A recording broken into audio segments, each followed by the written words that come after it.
Why did China spend $4 billion building the world's largest airport terminal, a structure so vast it has its own internal subway, for a city that handled fewer passengers in 1978 than a regional airport today?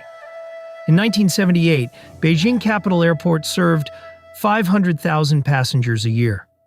By 2007, it was handling 53 million, and still growing at over 10% annually. The existing two terminals were at 3 times their designed capacity. China needed a solution.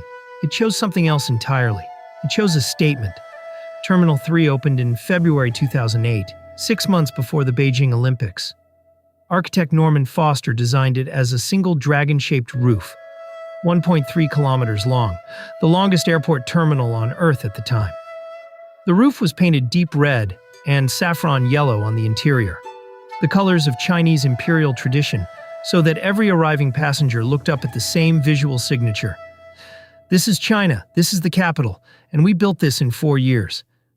The engineering numbers were staggering. 900,000 square meters of floor space, 200 check-in desks, a dedicated rail link connecting T3 to the city in 30 minutes, 43,000 solar panels on the roof, generating 20% of the terminal's power. It was designed not just for the Olympics, but for a forecast that seemed impossible in 2004, 90 million passengers per year by 2020. China hit that number in 2019, 1 year early. The question is not whether Terminal 3 worked. It did. The question is what it tells you about a country that can build the world's largest terminal in 4 years while simultaneously constructing 300 kilometers of new subway lines. T3 was not infrastructure.